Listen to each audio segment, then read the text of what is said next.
I have done everything that I've needed to do to not only get my foot in this door, but get opportunities. The glitz, the glamour, every time I've come up short.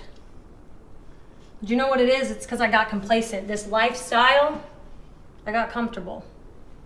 And to be honest with you, I have went out of my way to please everybody but myself. Lacey Evans, let's end the show on this note, because I do have it titled in the episode and everything. So Lacey Evans, she has been released from WWE. We got to make sure that we get things cleared here, okay? Because I know that Lacey Evans had put out a tweet basically saying, hey, look, as of 12 a.m., I'm now going to be going under, and she basically put her real name out there and everything.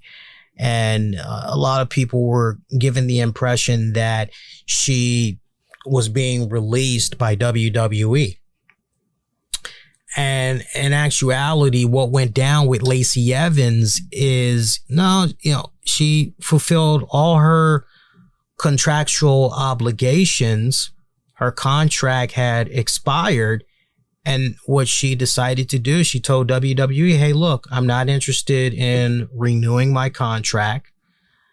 I just want to go on ahead and test the waters elsewhere. I want to go on ahead and, work on some other projects. I want to work on some stuff outside of wrestling. So I think that's really important, because I've seen the reports that's been put out there and everything. And this wasn't a case where WWE released her, like basically WWE fired her. That wasn't the case whatsoever. She fulfilled all her commitments to her contract. It expired. She was not interested in renewing. And look, when it's all said and done, this woman is 33 years old, in phenomenal shape. She's got a great body, smoking hot body. She has a great look. She could easily command being on the front cover of Playboy, having a spread, doing Sports Illustrated, doing their little swimsuit catalog edition or whatever. Yeah, I mean, you name it. She could definitely command. She's got a really strong, good presence about her and everything. I look at Lacey Evans and I see this woman that essentially was on the independent scene as far back as 2014, 2015, but she's been under the WWE system since 2016 until now. And, Lacey Evans has got to be one of those individuals, those rare individuals where I go, how could you mess this up? Sincerely, how could you mess this up?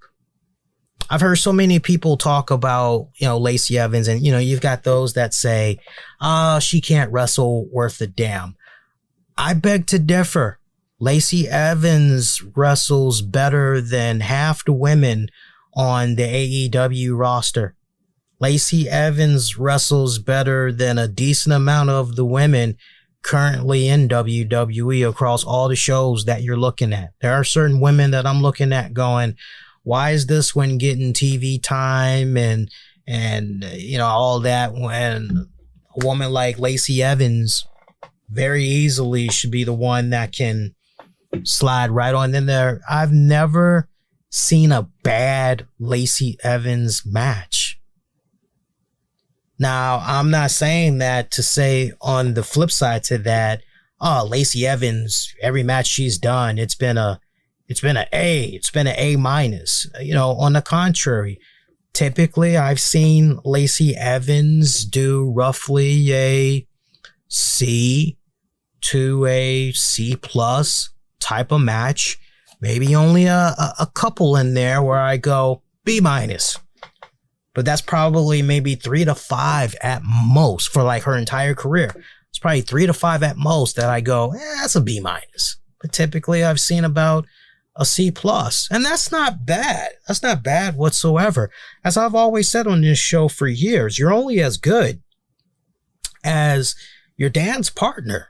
Okay. when I look back on Lacey Evans' career, their best moment in utilizing this woman came respectfully when that feud went down where Lacey had teamed up with Baron Corbin and they were sticking it to Seth Rollins and Becky Lynch when this was the first rodeo that Becky and Seth were being recognized as a couple on screen and everything. And remember, everything had culminated in that infamous joint where Baron Corbin had did the end of days on Becky. And all of that was badass. And it had set up a joint where it was an intergender tag match where Becky and Seth's titles, respectfully, were on the line. And I always said, right down to the point, you go back and you check out that pay-per-view post-show leading up to offering match predictions and all that. I felt that, you got to pull the trigger. You got to strike while the iron is hot. You've built up some serious momentum here for Baron Corbin and Lacey Evans. You wanted to get these two over. Okay, well, now you've essentially done it. Put the titles on them. Let this be about establishing them as the new faces, let them be the chicken champions and have the baby faces chase after them for a little bit. If you want to give the titles back to Seth and Becky after a 3-month program, that's fine. But this is your window of opportunity right here. You got to strike while it's hot and it's good. So go for it. And for whatever respected reason, WWE did not pull the trigger. And I had always felt, well, man, it's right there on a silver platter. If you're not going to do it right then and there, where is the next opportunity supposed to happen? When are you going to get another great silver platter of an opportunity like this, if ever again?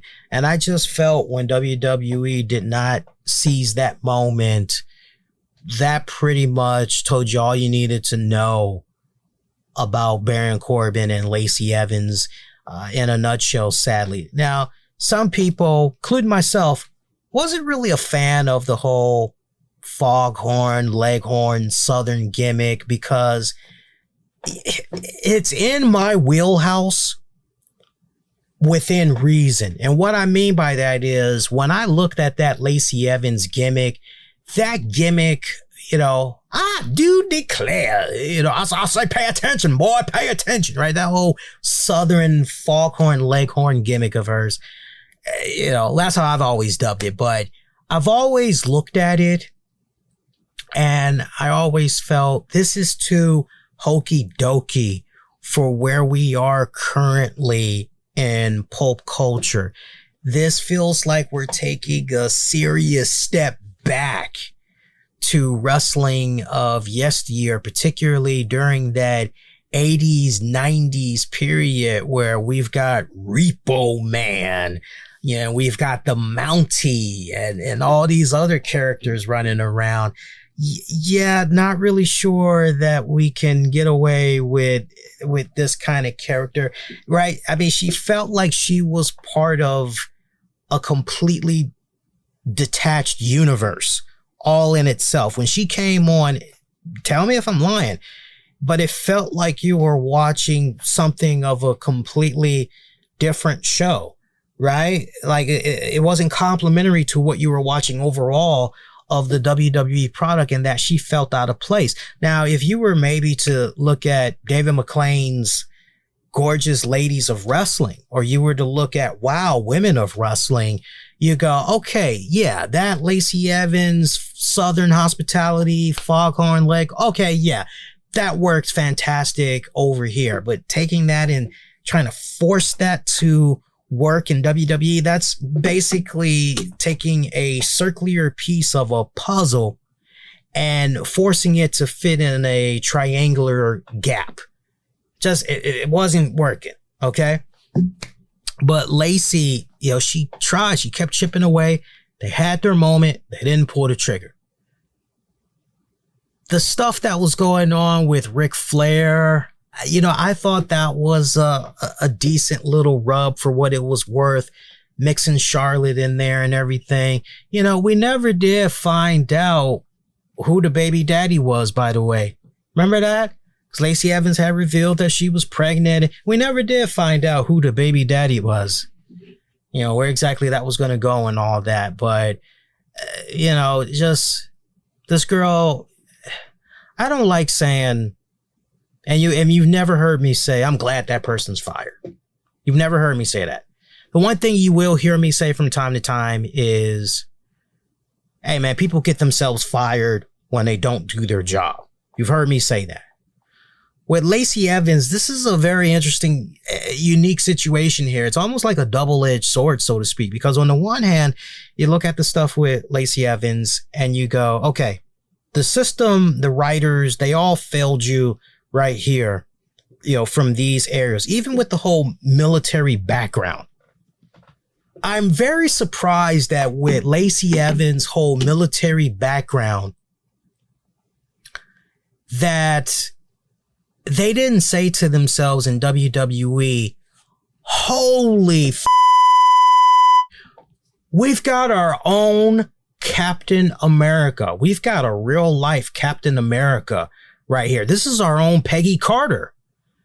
This is our own, you fill in the gaps, especially during this pulp culture period where the Marvel Cinematic Universe has dominated so much. I'm very surprised that with her military background, they did not try to do a lot more with that and spin it in such a way where, yo, this is a real life superhero. You know, bump the stuff that you're seeing at the theaters, operating behind a CGI and everything. This, chrome key background and all that. This is the real deal right here. I'm very surprised that with all the writers that they have and the crap that they essentially dealt her, you know, she went through so many repackages. It wasn't even funny. Awkward segments where she's crying and telling all this messed up stuff that's going on with her. And yeah, I get what WWE is trying to do. They're trying to help you connect with this person and everything, help you invest in the character and all that. But, you know, this felt like maybe you were watching a segment from a Wounded Warrior Project commercial or whatever. You know, they execute everything so wrong. And then very end, you try to go with a female Sergeant Slaughter. I mean, they were just all over the place with this woman and in such a bad way. They were all over the place. They never truly got this woman. They never truly got her. They never truly understood her as far as I was concerned. Now, that's the one end. And then on the other end, I look at this and I go, man, there's only but so many opportunities that a person can get.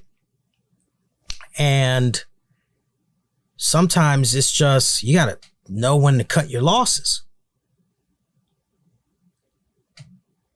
But if you were to tell me in 2023, Lacey Evans is gone and Dana Brooke is still there, yeah, I'm nodding my head at that going, how does that make sense? I'll let you guys marinate on that, but I'm looking at that going, you know, how the hell does that make any sense whatsoever? So, you know, as far as her leaving the WWE, I say more power to you, you know, because look, not everybody is going to have that mindset. Not everybody is going to go, okay, you know what?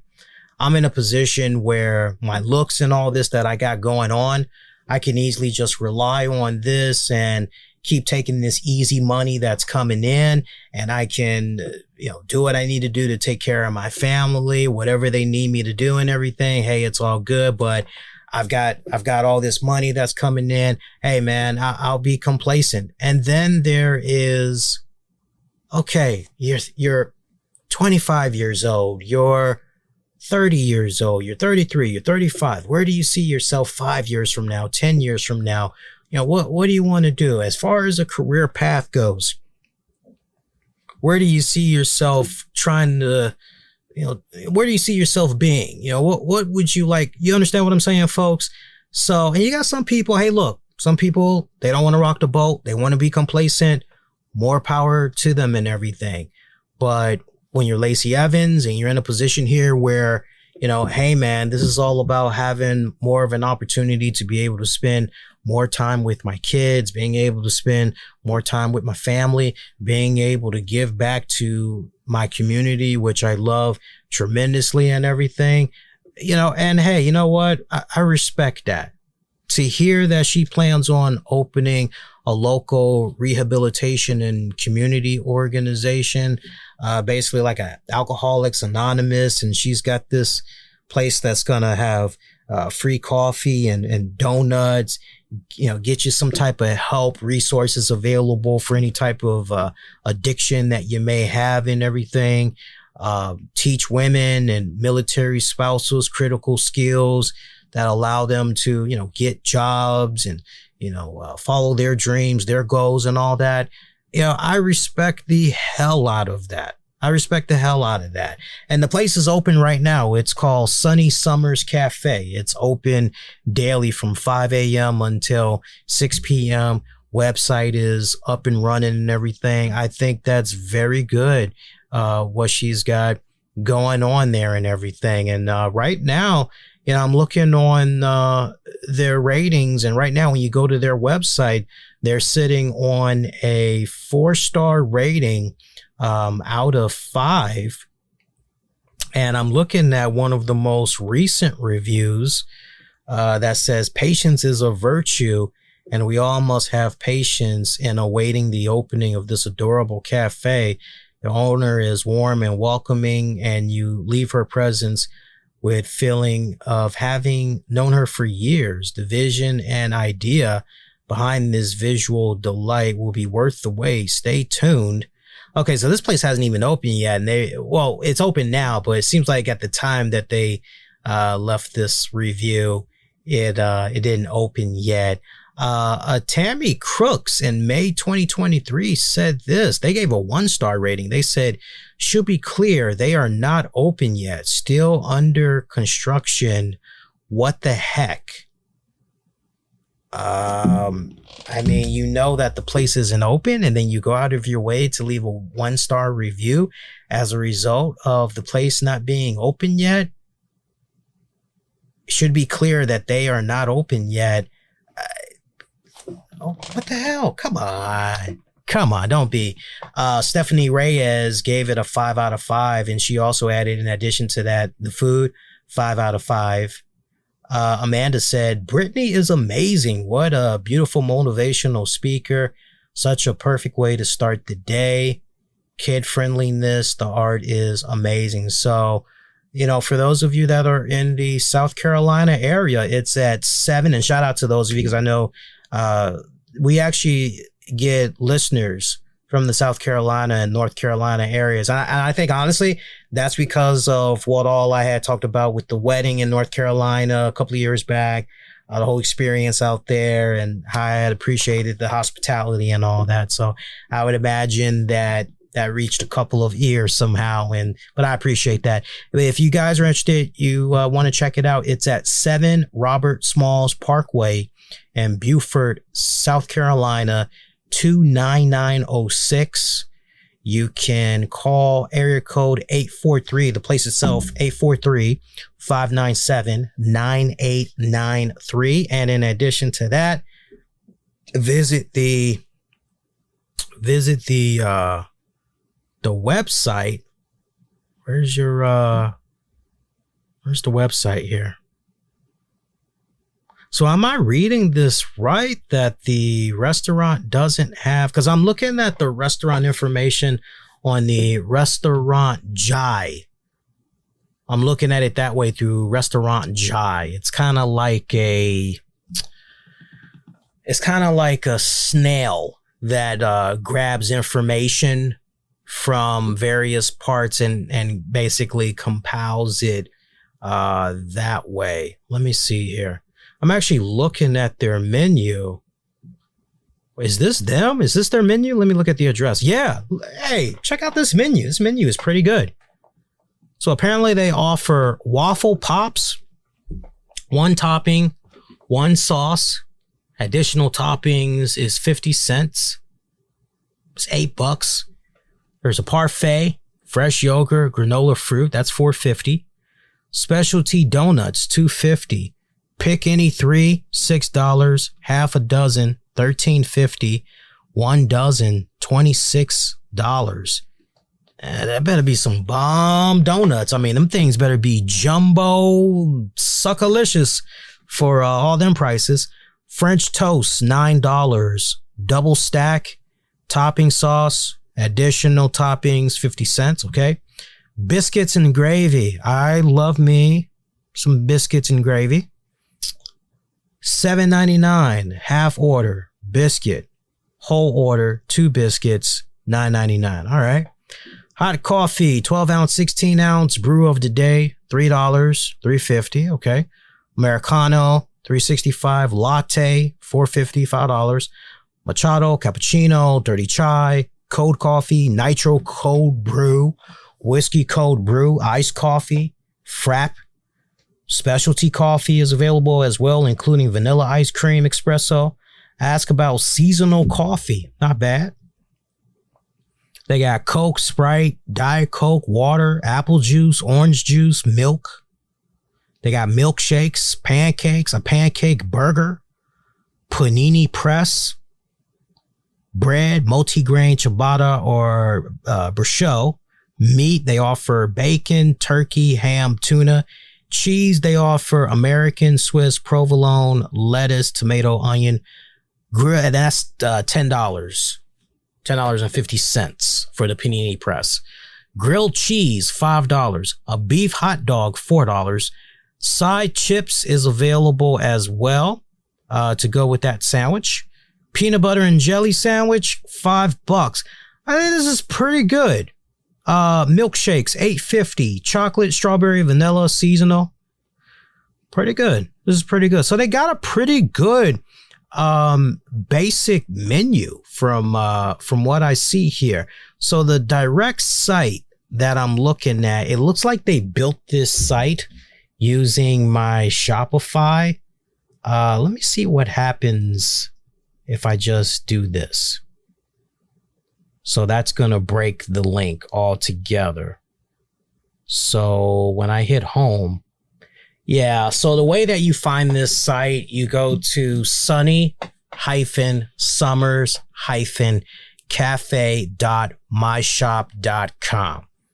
Again, you go to sunny-summers, basically that little dash, that horizontal dash line, sunny-summers-cafe.myshopify.com. Hopefully they're working diligently to remove that whole My Shopify part so they can have an official.com, just take all that away and have an official.com. But you know what? Good for her. Not everybody will jump out there like that. I'm also looking at the Instagram page that they have for the restaurant as well. They've got over 2,693 followers.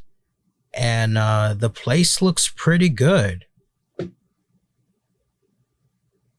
The place looks pretty good of what they opened up here. Looks like it might be part of a strip, of a little mini strip mall or whatever. I'm seeing seeing a picture of their sandwiches. Looks like they make it pretty good. I gotta say, I'm pretty impressed with the sandwiches. Yeah, it looks like a very fun atmosphere. Definitely kids are welcome. It looks pretty good. I think that this will do just fine. I'm not just saying that. I legit think, you know what? The donuts look pretty damn good. Now that I'm seeing the donuts, I got to be honest with you guys. The donuts look pretty damn good. And if you were to tell me the donuts costs what it costs because these are homemade, like original recipes, then I would say to you, okay, then it probably is worth the money. So, but not everybody's going to be complacent like that. Not everybody's going to, bump this. I'm going to go chase my dreams. Most people don't do that. Most people just continue to just chip away regularly at, So more power to her. I hope she is very successful in this line of work. It sounds like, as far as maybe seeing her down the road with maybe another wrestling promotion or whatnot. Yeah, she kind of strikes me as somebody that, no, she's pretty much going to be done. But I tell you what, if she is serious about doing that whole OnlyFans thing, she's only got a short window of opportunity to strike on that. Because if she wants to continue to fund this business, I mean, she does strike me as somebody that's pretty smart, store all her money away, especially with what she did in the military and all of that. But, if you want to make sure that you're definitely financially comfortable, I know she kind of teased the idea of possibly doing OnlyFans. Here's the only thing to that is you got to be very, very careful with that, because if you do the OnlyFans and now people know that you have this cafe and that from time to time you'll appear there, last thing you need is some sick mofos that's going to be stalking that place. And then, right, especially those that's buying the OnlyFans stuff, they get these weird, like, I remember there was this girl, her name was Irish MJ or MJ Pog. Nice, fine looking actress model. Her trademark, she was in her 30s at the time. And her trademark was she would show off her butt in, the weirdest places. Maybe she'd be at a friend's house. She'd be using their bathroom. She'd have on these nice jeans and she would show them off, show her ass off. Or maybe she'd be at a Walmart. She'd go to the restroom there, show her ass off. Maybe she's doing laundry. She shows her ass off. She was basically a ass fetish model. Okay. And she ended up, from what I understand, the legend story that's out there is she ended up stopping all of that because there was a group of guys that somehow have found out not only where she worked, but where she lived. And they were trying to see about if they could have a rendezvous with her for sex and all that. And it freaked her the hell out. Freaked her the hell out. Now, she's still alive, but it freaked her the hell out. And, how she was able to get away from that unscathed and all of that, your guess is as good as mine. But she stopped modeling after that.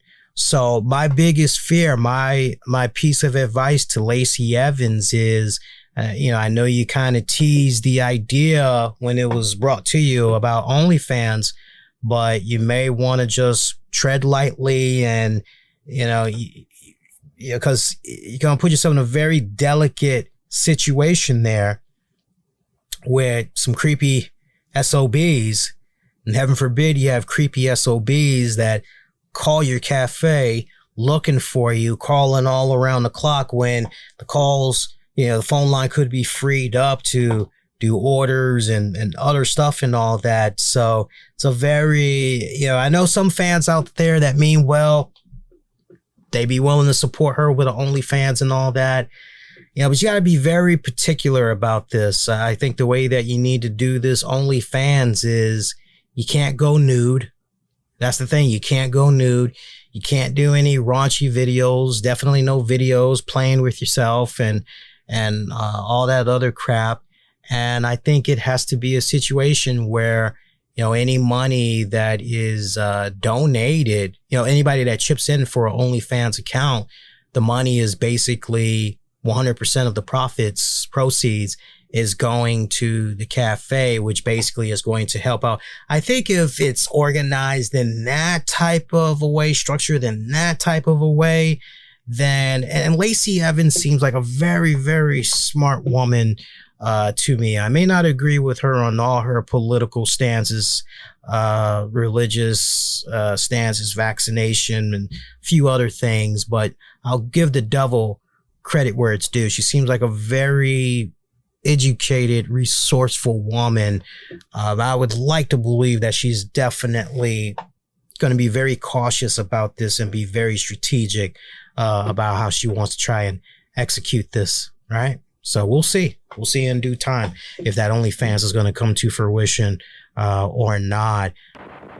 I just can't believe it. We certainly appreciate the support.